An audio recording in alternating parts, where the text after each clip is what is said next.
We have so much more to learn about Chakmah Choter, or as we joked in our last series, the smart sucker, because, well, frankly, God has a lot to say about him. He brings up the subject of the individual through whom he would imbue his seven spirits to write his Nesh and communicate to his people so many times that I don't even think they can be counted. They begin in the Torah and they run all the way through the last of the prophets.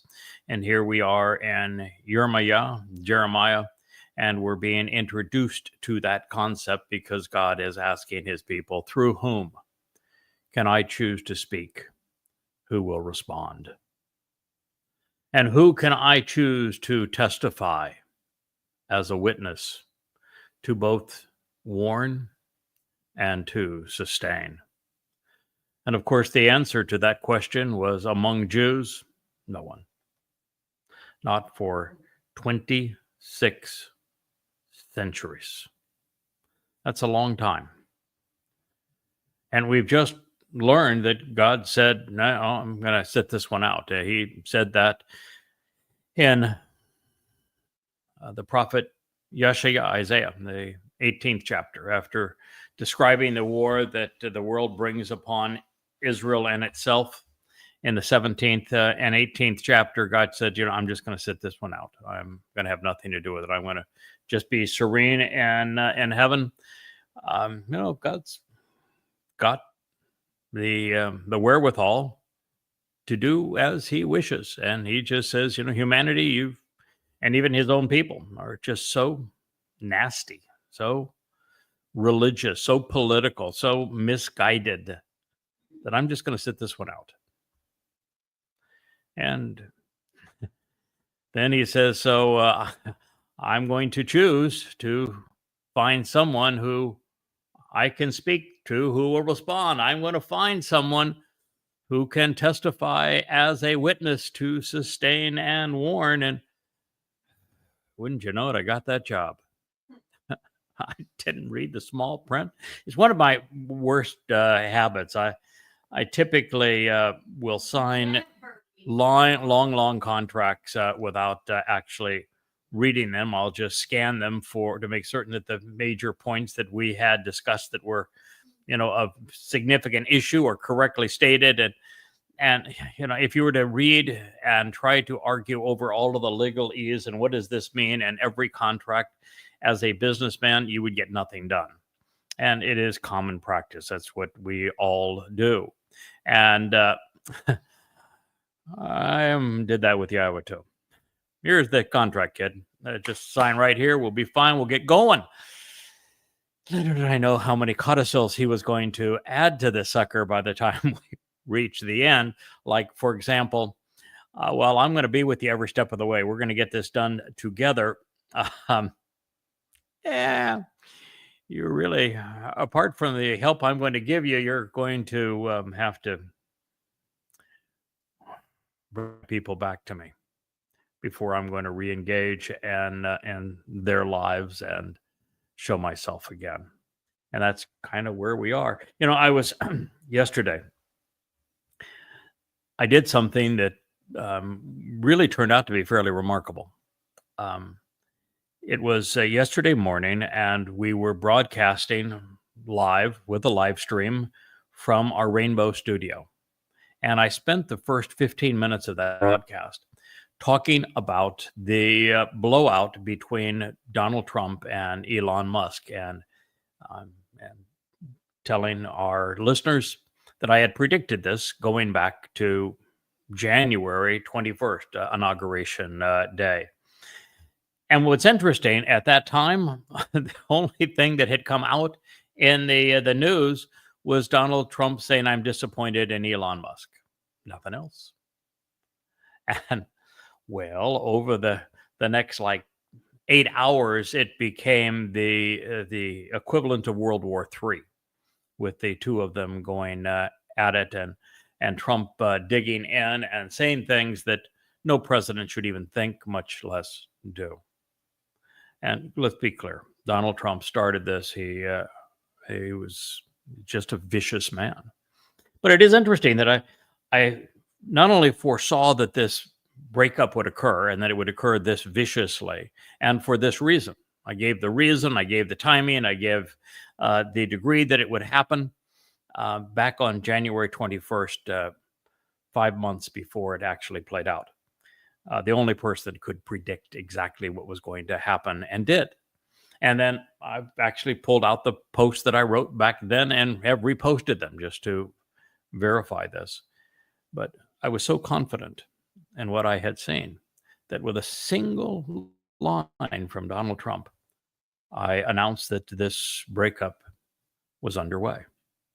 Now, what we saw since that time is the most amazing bit of chicanery I've ever witnessed in politics. And, I've known a lot of politicians personally.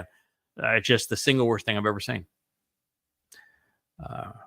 For Donald Trump to lie and to slander and to demean not only his largest donor, the largest political donor in the history of the world, the man who is responsible for him being in the White House as opposed to in jail. If Trump had not been offered the hundreds of millions of dollars to carry the last election through those swing states, he'd have been sentenced. And the cases, the felonies he had already lost, and he would have been in prison. Instead, he's in the White House. And he's in the White House largely because of Elon Musk. And then he has the audacity to say that Elon Musk was wearing thin. Then he had the audacity to say that he pushed Elon out. All because it always has to be about Trump. Then he said Elon Musk has a problem. Then he said that Elon Musk's problem was that he didn't like that bill because it had removed the electric vehicle credits that the government has provided, and most every government around the world provides for electric vehicles. On all electric vehicles, it doesn't matter who makes them, all electric vehicles. When in fact, that provision hadn't been pulled. When in fact, Elon Musk said nothing about it. If they were all Elon electric vehicle credits were pulled, and it was a fair field for everyone, Elon would still compete. Trump lied, just outright lied. And to be that ungrateful for the man who provided the funds to take him over the top such that he would be in the White House as opposed to jail, and you turn on him. It's a sign of a very vicious, mean-spirited, angry, and untrustworthy man. And of course, all the MAGAs, because they worship Trump as if he were a messiah, as if he were the chosen one, if he were a God man, they immediately turned on Elon too, whom they had rallied to his side just a week prior, calling him how great he was, defending him, and then they instantly turned on him, just like Donald Trump. If you can go in 1 week's time from being an ally of someone to being their foremost enemy, and all they have done is to say, that bill that you're trying to pass, it's a deficit buster. No, not a deficit buster, it's a deficit builder. It's reprehensible. And it's a man out of control, a man who has absolutely no bridle on his tongue, which is the problem with Trump 1.0. With things he did as president of 1.0 were pretty decent. He was above average president in Trump 1.0, even though every time he opened his mouth, I cringed. Now, in Trump 2.0, he is not only the worst president ever, he may be the worst world leader ever. Going to be a disaster for America, for Israel, for the world. He's totally out of control. He says things that are completely insane. He will say one thing today and something else tomorrow and pretend they're saying the same thing.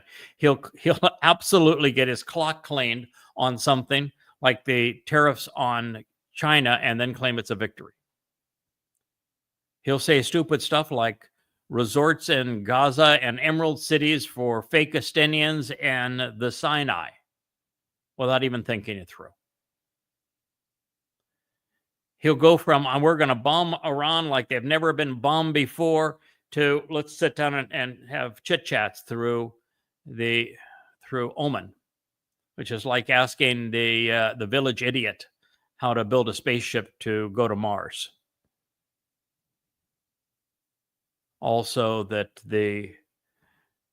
those who bribed him, those who control him like a puppet, got their wishes, which was not to intercede in the Iranian nuclear program.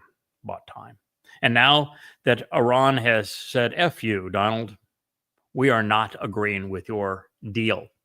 So the deals, which I said had a zero chance of working. The day that he said it in the White House, I said, this is a ruse. He's doing it to stall on Iran's behalf because he was bribed by Saudi Arabia and Qatar and the United Arab Emirates. And it's Qatar that is funding Iran through this whole process. That he's simply stalling to allow Iran to finish their bomb, and he's going to do it under the pretense of, I'm going to do the deal of a century. And they had chit-chats, not even direct, through a completely unqualified intermediary, while pretending to have discussions, all the while Iran's Ayatollah saying death to America, death to Israel. We will never give up our enriched uranium or our ability to enrich uranium. And all the while, Iran had already enriched enough uranium with the tritium that they now possess to build 30 bombs. It was already over. And now, when the Iranians officially send him back his request for a deal, and they say, nah, no part of this we're going to agree to.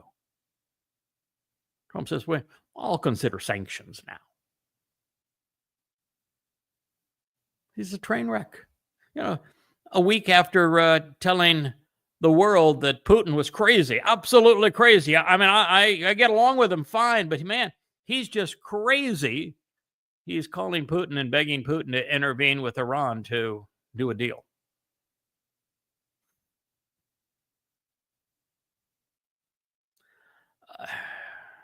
When a man will turn on those he's closest to, remember the Cohen, the fixer of Donald Trump that worked so hard to cover up Donald Trump's liaison with the porn star Stormy Daniels. He turned on him to the extent man spent time in jail. And now you have Trump. He's giving pardons to people who have admitted to hundreds of millions of dollars worth of tax evasion and fraud because, well, they donated to his campaign.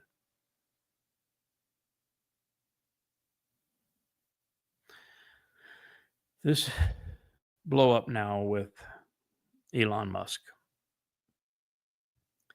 is the greatest hope the world has had, well, since Trump was reelected. And, I don't say that as a liberal. I'm too conservative even to be a Republican. I had thought that Trump would have been better than Cackles. But something does Trump stupid, and that's evil.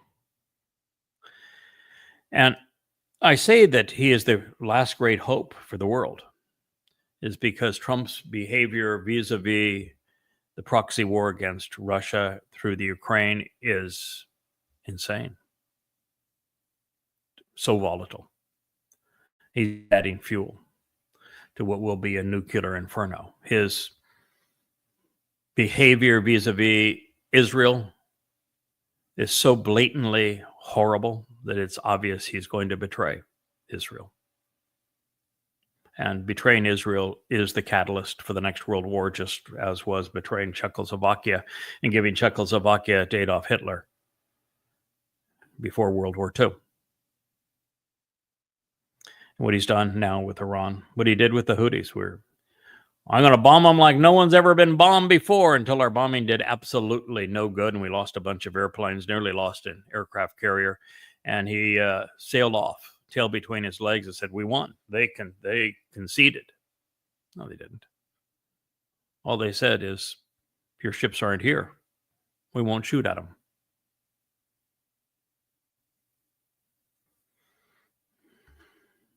And the MAGAs worship him. He can do no wrong. Doesn't matter what he does. They will follow him to the grave. But Elon's a different kind of cat. And as we're talking about what's going to happen in the long haul here, and you talk about a fellow that Yahweh says, "I have made my Chakmah Choter, my wise branch, to reach out to my people." It is his job to explain what's going on in the world in terms of events that will affect Israel and the fate of all humankind. And the reason that the Trumpster is now in serious jeopardy, the reason he is so obsessed with Elon Musk, the way he talked to a reporter today, says, "I'm not even thinking about," started the conversation, "I'm not even thinking about Elon, not even on my mind. Elon's a real problem. He's got a terrible problem. I don't know what his problem is, but I'm not focused on Elon. I'm not going to talk to Elon. I don't want him any harm, but I'm just not going to talk to Elon. Yeah, I'm not focused at all on Elon. Yeah, Elon. No, I'm not worried about Elon. Elon is got a problem. Problem, Elon. I don't know what problem Elon is. Elon problem. Not worried about Elon."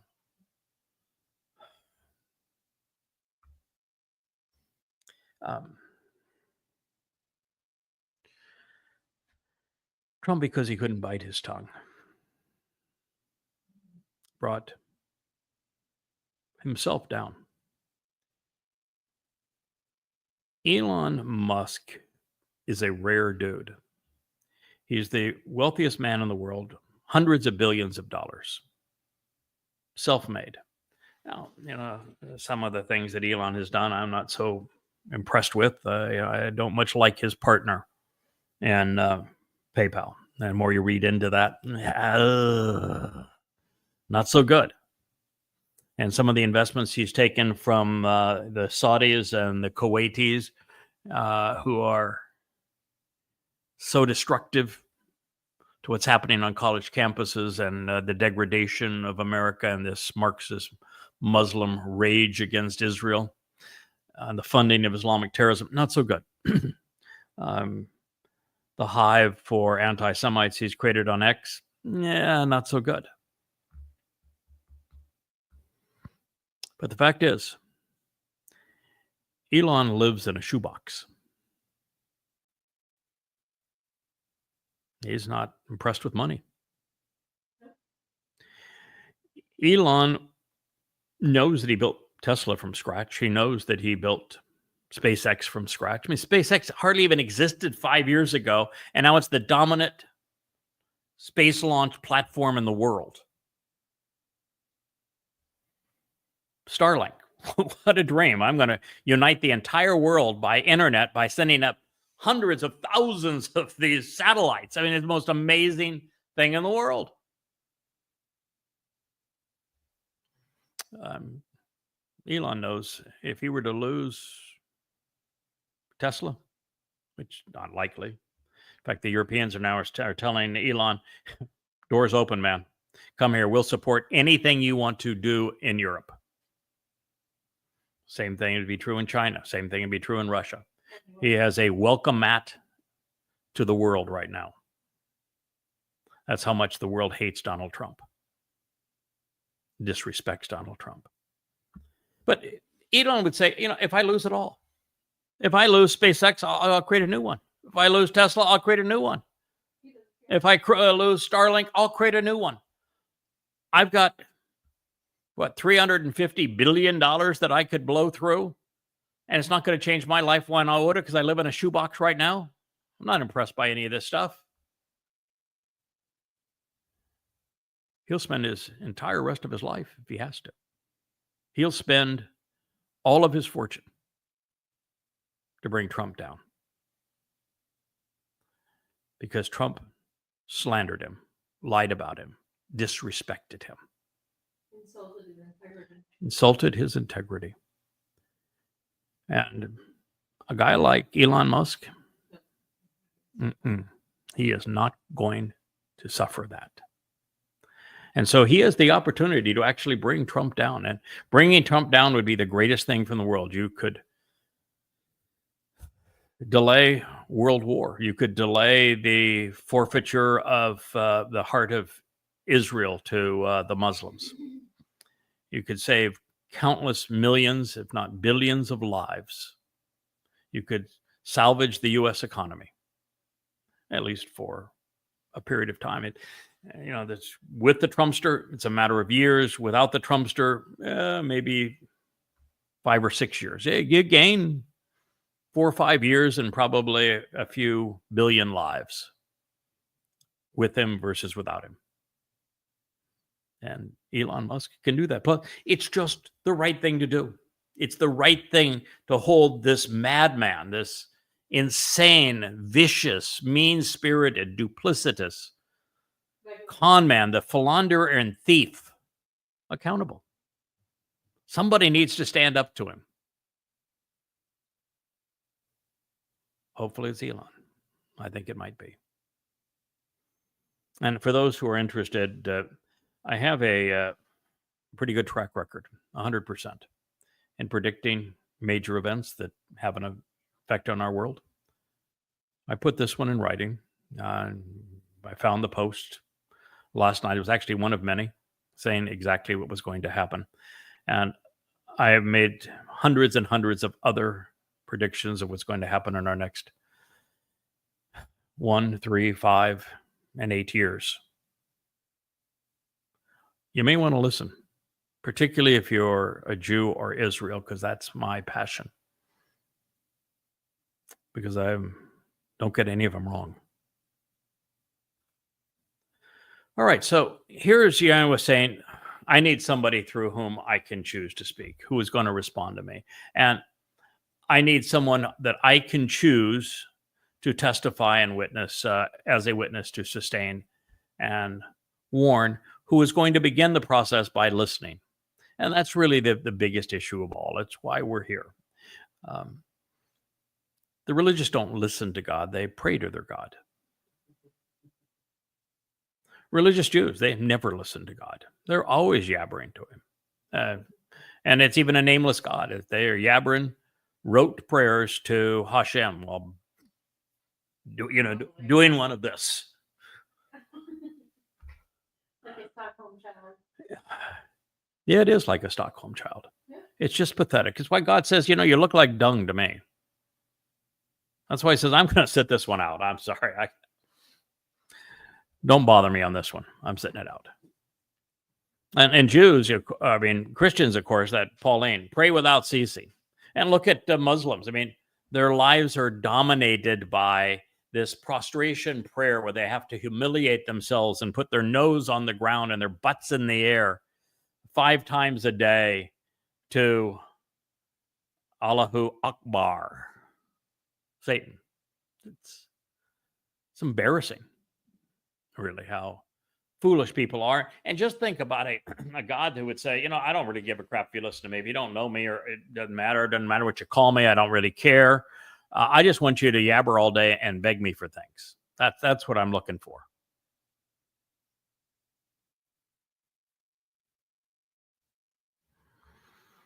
Many people online saying, pray for our troops. Pray for our president. Why? Why bring God into this? He's already told you, I got nothing to do with it. Doesn't ever ask anyone to pray. I want you to listen instead.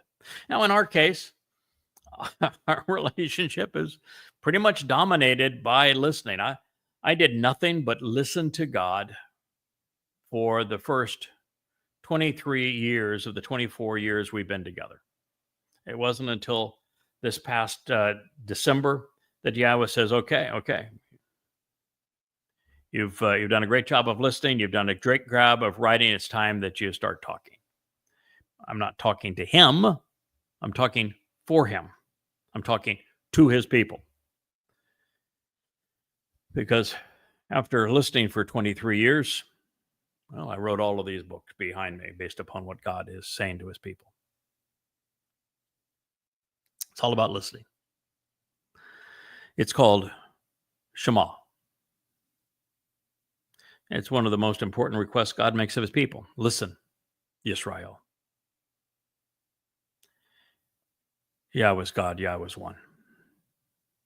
Now, of course, they messed that up big time.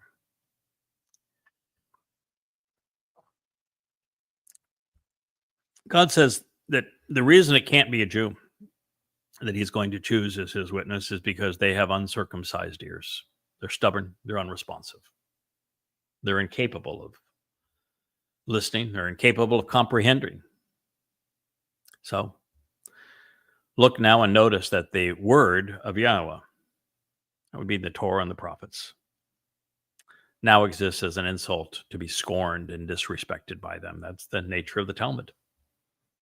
Talmud is hundreds and hundreds of books with rabbinical arguments, with every rabbi's name attributed to every potential argument that can be made, and never a mention of Yahweh. The words of Yahweh? No, not so much. The words of the rabbis? God views that as an insult. He's disrespected by the very people who erased his name. He says they don't want it, they don't possess it, they don't delight in it, they don't favor it, they do not prioritize it. Yirmiyah 6:10. Now, Malachi, we move on from Yirmiyah. He was the last of the prophets, 447 BC. He was exactly 1,000 years from the time that Yahweh inspired Moshe, 447 BCE, to scribe the Torah. And from that point until Teruah in 2001, there had not been a single person through whom Yahweh could debar speak.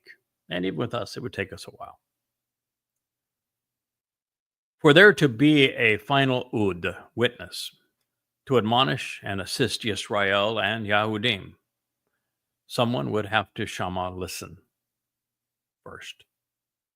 And I did that diligently, consistently, devotedly, systematically, for 23 years before finally being asked to speak on behalf of the Yahweh blog.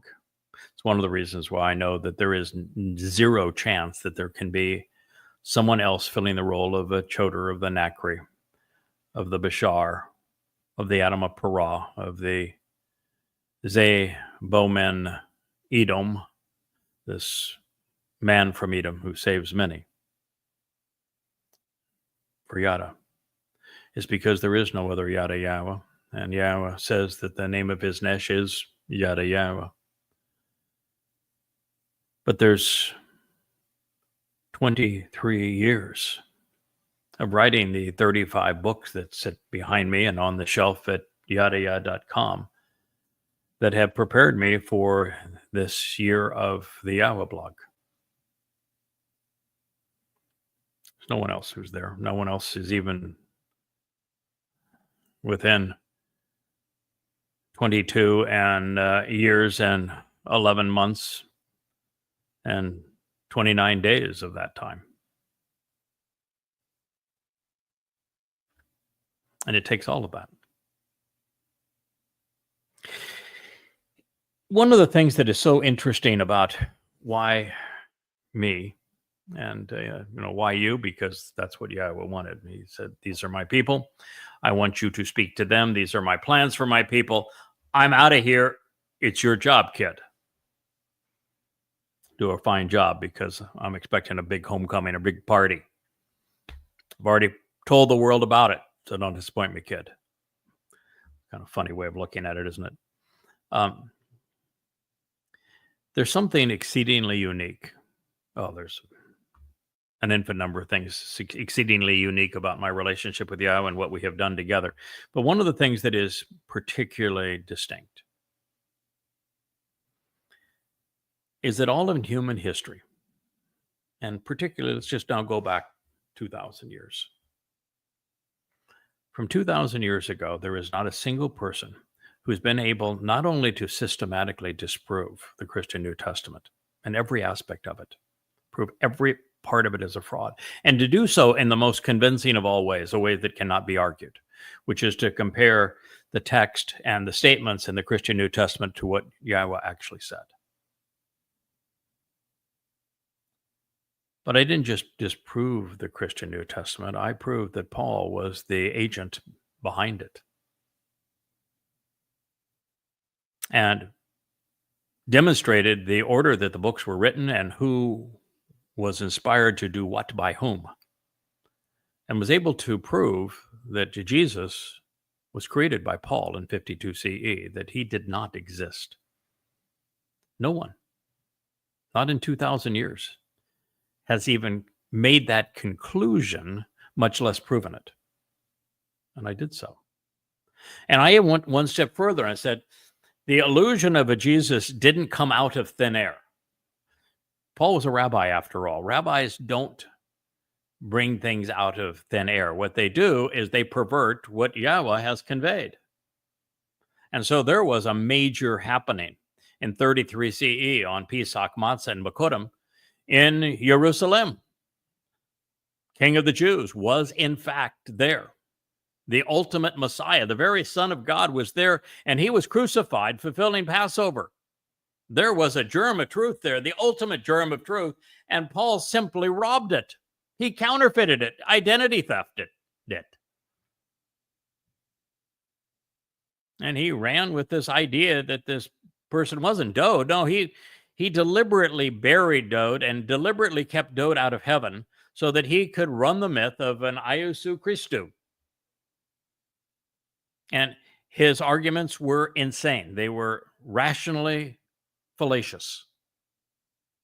He contradicted himself and contradicted God and made all manner of egregious claims. But I proved emphatically not only was Jesus a myth made up by Paul beginning in 52 CE, and that Paul is the essence of the Christian New Testament. What he didn't write, he had written to convey his gospel. Gospel is his terms, and his 14 letters preceded any of the gospels, the first one being Mark in 75 CE.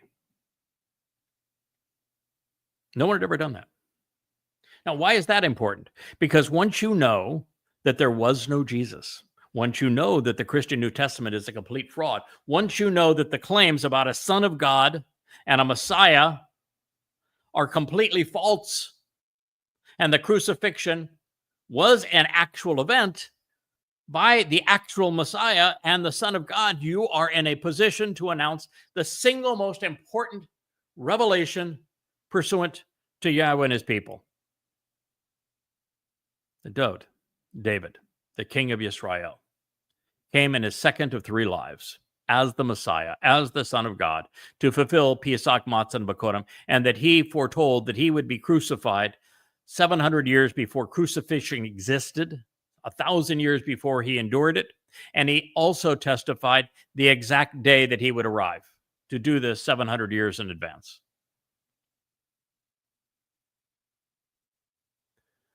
That is the ultimate answer. That is what opens heaven's door. That is the means to eternal life. And then when you recognize then exactly what Dode did with his corporeal body and his nephesh soul to fulfill Passover and Matzah, leading to Bekurim, such that the benefits of the covenant are delivered. And the covenant is literally brought into existence through what Dode did through the first Moed Mikra, Pesach, Matzah, and Bekurim in 33 CE. Everything falls into place. Now you have one cohesive story, and it's all around the covenant and the first son of the covenant family, Dode, who is the one returning in 2033. Now you have absolute proof of God's timeline, when things were fulfilled, when things will be fulfilled, by whom, for whom.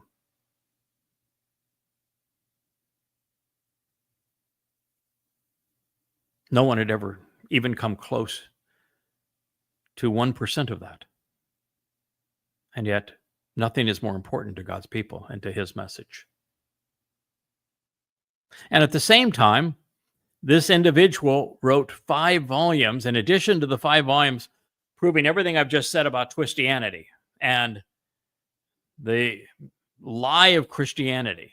Also wrote 5 volumes disproving Islam to protect God's people from the most vicious religion ever conceived, so they would have no excuse.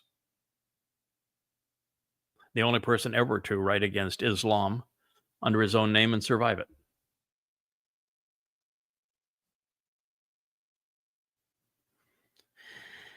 And if that were not enough, he's the only person that's outed the rabbis, who has told Israel that the rabbis are your own worst enemies. No one's ever done that before. And let me tell you why they're your own worst enemies. It's rabbis that created Christianity. Without Paul studying to be a rabbi, claiming to be the best of the rabbis at the best of the rabbinical schools, he never could have pulled off the fraud of Jesus Christ. Jesus Christ is a ripoff of David. And so to pull that off, Paul had to be trained on the Torah, prophets, and Psalms so that he knew where to go to pluck things out of their context and misappropriate them to make his point. And he did it in rabbinical fashion. But I, Paul, say is exactly as the rabbis.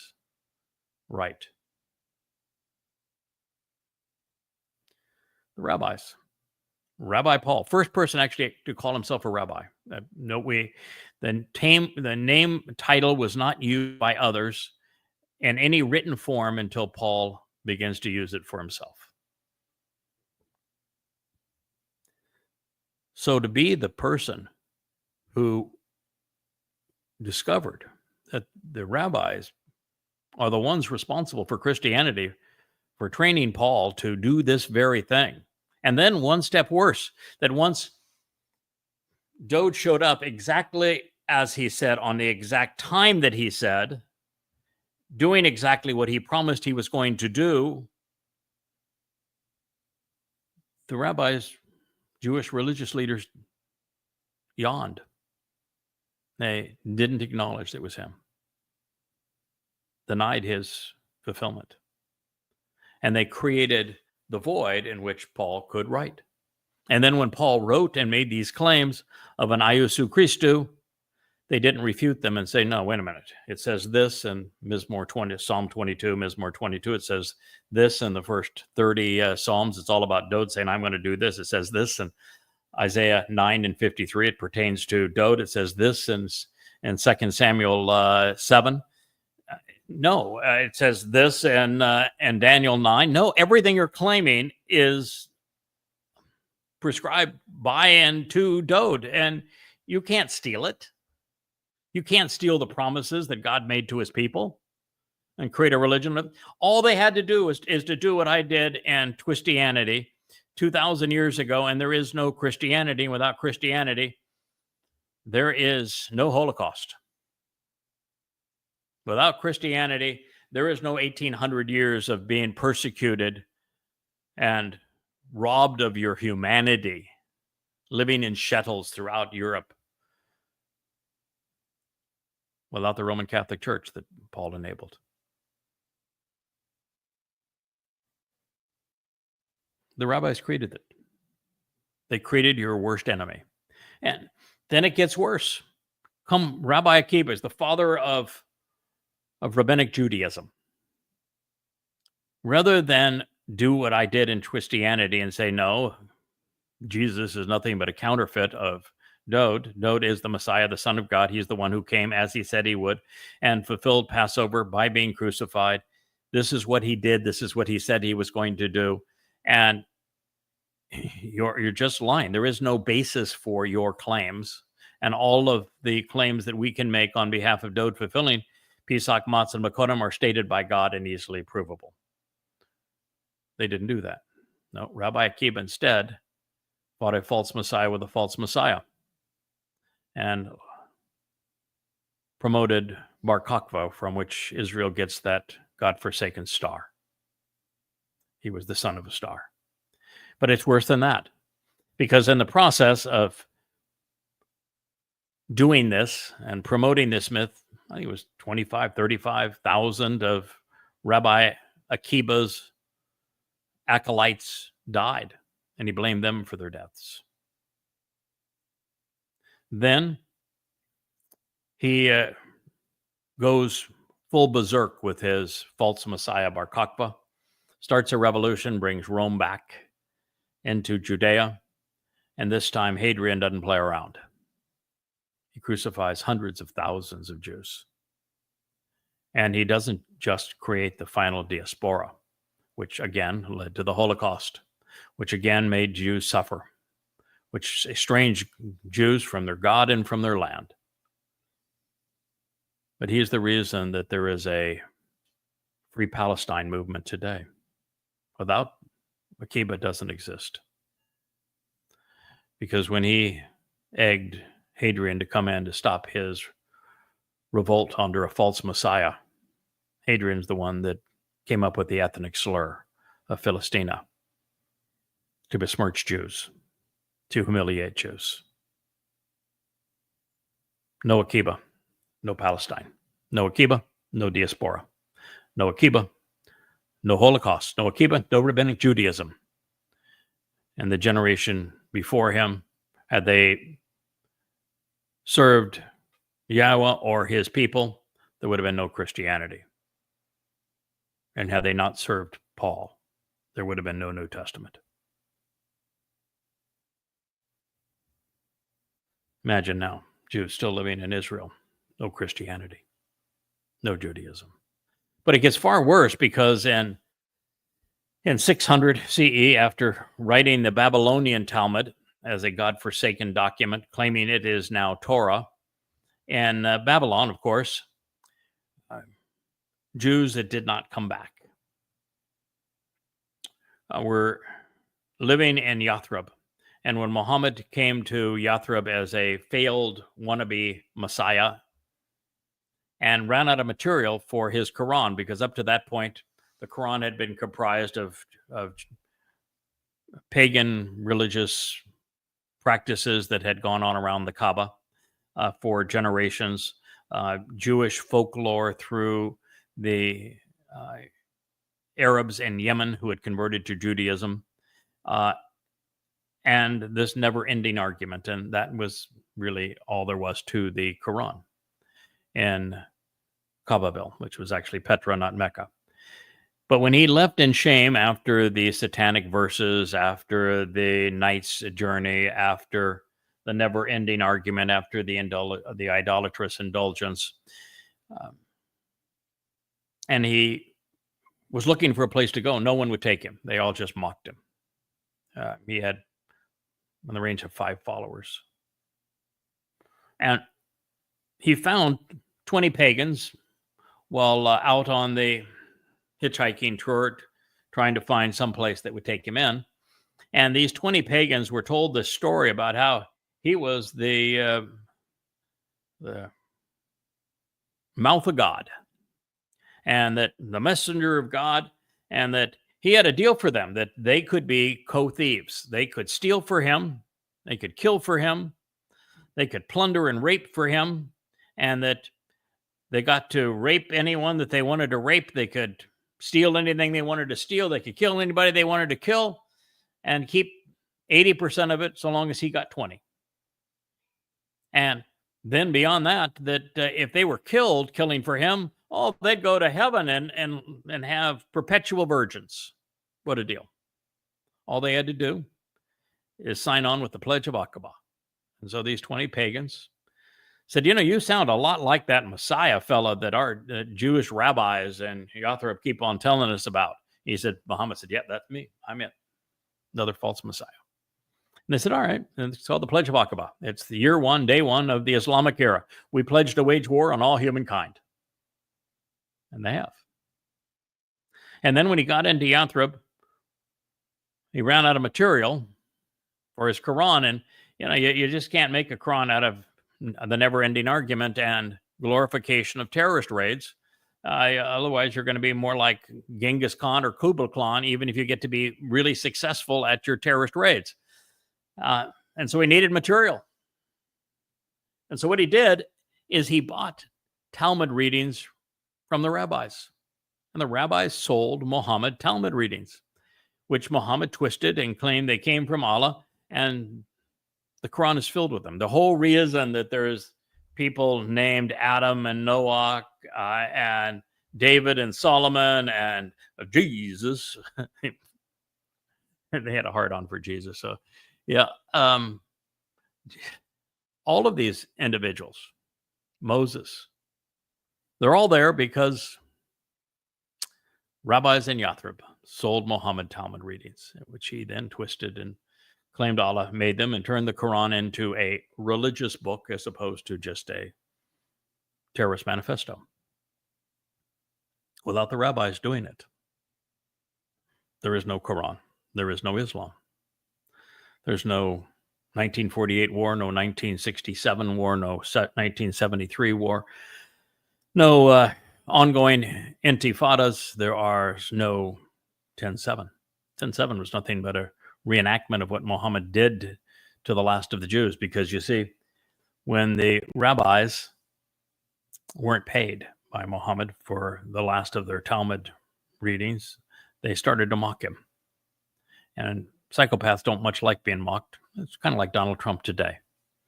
And so he turned on them and he slaughtered them, killing every man in Yathrib. So it's a community of 30,000 Jews that, when Muhammad arrived, killed every man. He raped, and he and his men raped every woman. They sold all the children into slavery. And the few that managed to escape went to Kabar, where Muhammad did the same thing, setting the exact dress rehearsal for Alaska flood. And it all goes back to rabbis selling Muhammad Talmud stories. The rabbis have created Israel's three most vicious enemies. It's time you hold them accountable. And even now, the rabbis are parasites.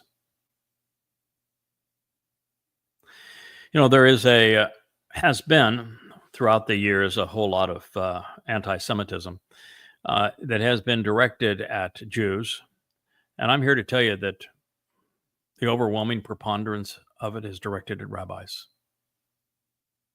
Protocols of the Elders of Zion. It's, of course, a conspiracy myth, but it's directed at rabbis. And unfortunately, Jews allowed the rabbis to create this illusion that Judaism and being Jewish were one and the same, when they're not. One is a God-forsaken religion, and the other is a God-loved race. They're exactly the opposite. God loves one, hates the other. But the rabbis made it sound like they're one and the same for their own power, for their own edification. And so Jews put themselves into harm's way by bonding with the rabbis as opposed to separating from them.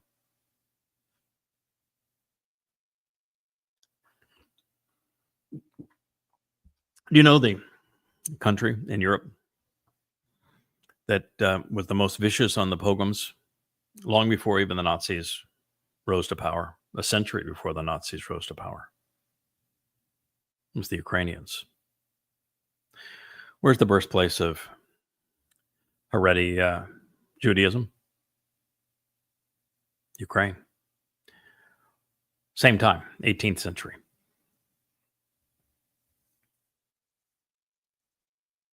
Something to think about, isn't it?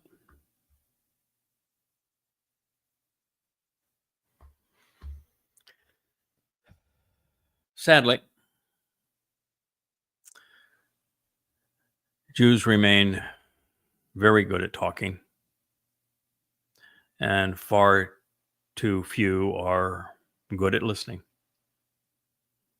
I'm doing my best to change that. I'm trying to get some Jews in social media who are leaders in the community to listen and then to speak once they know. But Jews are largely fooling themselves. Now, understand that I've devoted my entire life to Israel. Well, certainly the last half of my life. From the time I was 35 years old to today, I have been primarily devoted to Israel, certainly since I was in my early 40s. Every waking hour of the last 24 years, absolutely. And even that, so much of the prior time was a proving ground for this, preparation for this. So no one loves Israel more than me. In fact, I ultimately laid down my life for Israel, and I've taken the brunt of thousands of death threats for Israel. I offer all of these books, yada yada, for free. I do this show, make it myself vulnerable for no other reason than trying to awaken Yehudim for the harvest. But unfortunately, you're a tough audience and you're fooling yourselves. You insist that you are Torah observant, but that is only because the rabbis have convinced you that their Talmud is Torah. As for Yahweh's Torah, you look it up in almost any religious setting, they dress it up like a whore. They parade it around, they kiss it, they fondle it. And occasionally they even read from it, but even then they vie for who gets to speak while no one actually pays any attention to what is said.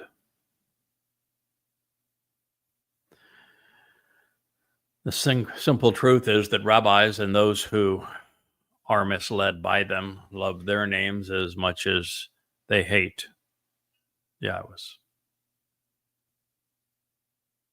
Their words are prioritized over God's.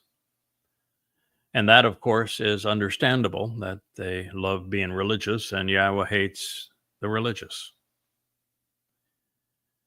And he says so every opportunity he gets. The single most repeated theme throughout the Torah, prophets, and Mizmor, Mashal, is goddamn religion. Judaism is a religion. Fortunately, there are instructions to be grasped. There are people to teach. There are obstacles to be swept away. There are challenges to overcome. And there is always an opportunity, even if others don't see it. And that is the reason that the Nakri, as the Choter, was called and deployed. God had all but given up on his people. He has become indignant, dissatisfied, and furious at Israel. Jews are antagonizing him, and to a horrendous extent. Now, one of the advantages of being the big guy is that you can delegate what you no longer enjoy doing. And speaking to Israel through his prophets ended with Malachi 2,450 years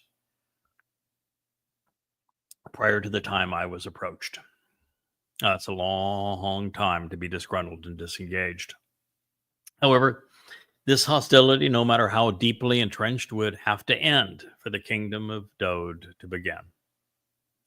So Yahweh found someone who was willing to do as he asked.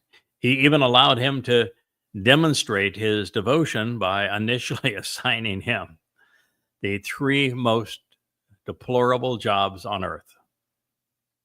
1, exposing and condemning Islam via the Quran and Hadith. To expose and condemn Allah and Muhammad and the first Muslims. 2, explaining the reason that Yahweh asked Hosea to marry a religious whore, a prostitute, while announcing the divorce proceedings with Israel. And 3, repudiating Paul and the Christian New Testament to clear the way for his people to know the true Messiah, Son of God and Savior. Yada would listen 12 hours a day, 7 days a week, for 23 years, demonstrating that it could be done, and that Yada knowledge and understanding would result. And while that is all now as clear as it is irrefutable, why are the religious so unaware that Yahweh rebuked them in this declaration? It reads, therefore, regarding the righteous indignation, this extreme dissatisfaction, hostility, and antagonism of Yahweh. I've had my fill. I'm offended, and I have grown weary of holding it because I can no longer endure it, nor can I comprehend it. Pouring it out upon the childish and unjust, these perverse adolescents, right out in public view, even upon their best at conspiring to establish the insidious cults with their assemblies and councils of chosen sages. Of those associated with them who have joined together with them, therefore, there are also men and women who are controlled, who are captured, who are caught up in this, the more mature with those whose days are now over. Yirmiah 16 or 6:11, ouch. That's particularly disconcerting when coming from God. God is saying that he is flat out angry. He's extremely satisfied. He has become hostile towards. He is venting his antagonism. He's had his fill. He's offended. He's grown weary of holding it in because he can no longer endure it. He can't even comprehend this religious rebellion against him. His people pretending to pray to Hashem, to Adonai, to G-D, to erasing his name, to annulling what his beloved son achieved on Pesach, Matzah, and Bakurim, or that his son is the one coming back as the Messiah and the King, or that there are terms and conditions of the covenant, that the Mikra are important and you're not authorized to change them. He's just disgusted by it all. He's grown weary of it. He can't even comprehend it. He says that people are childish, they're unjust, they're perverse. Right out in public view, banging their heads against the wall. They're best at conspiring. And these insidious cults, all arranged by assemblies and councils of chosen sages. God hates the rabbis. God hates Judaism. Yeah, I'm sure. Yeah, he also hates Christianity, calls it the plague of death. He hates Islam. I mean, it's Allah is God in Islam. He despises Islam. But the religion God speaks the most often about and is most hostile towards, the most disgusted with, is the religion of his people, Judaism. Judaism is far more harmful to Jews than is Christianity or Islam. It's the cancer within. And so long as there is Judaism, there will be no reconciliation of the relationship between Yahweh and Yehudim.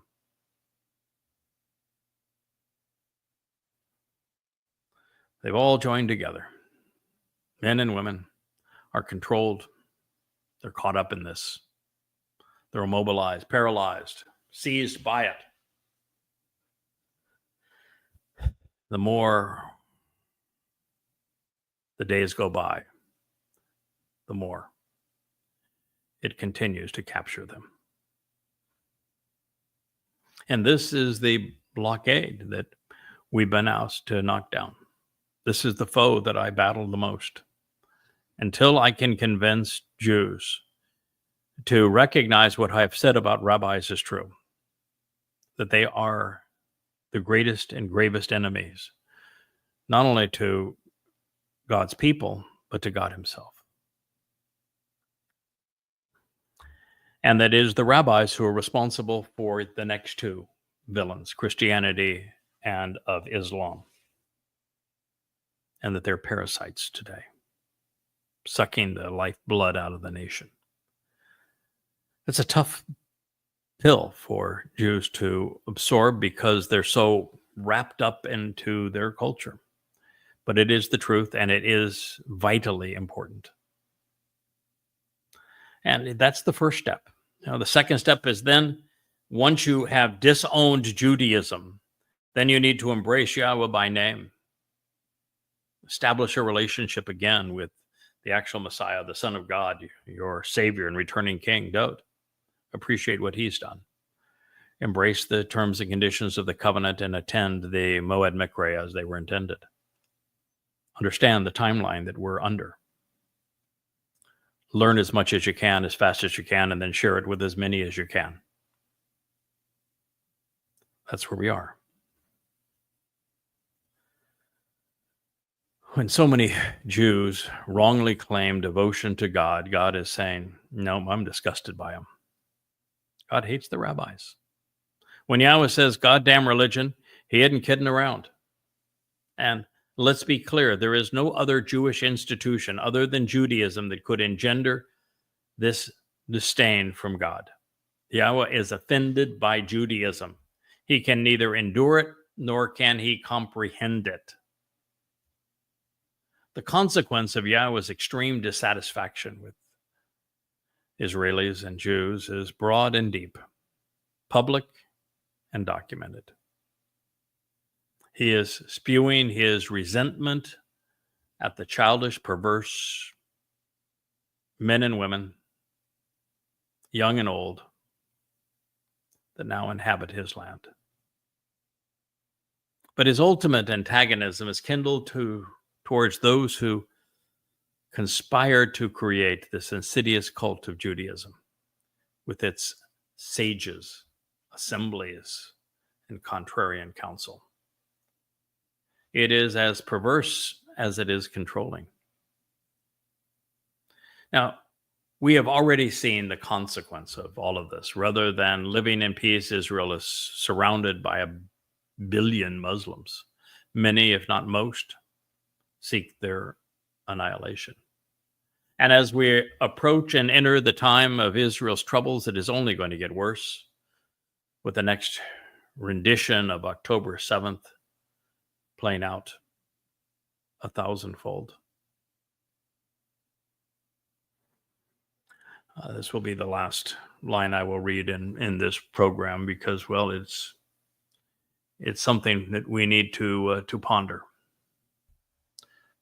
God says, because of his righteous indignation against Judaism, against the rabbis, the fact that he finds them repulsive, their homes will be surrounded by others in the end. Fields and open territory, the countryside, even the entire country, along with women, even girls, all together in like manner. In response, I will extend my influence, prophetically announces in advance of it occurring, Yahweh. Muslims are not just going to come into Israel this next time from one direction, but every direction. They're not going to just come into Israel from outside Israel, from down through Turkey and Syria, in from Egypt, from Saudi Arabia and Iraq and Iran, and from Jordan. They're going to come from inside Israel as too, because the United States is going to sacrifice Israel. And when there is a Donald Trump resolution at the United Nations that he sponsors on behalf of a fakistinian state, the U.S., of course, is not going to veto it.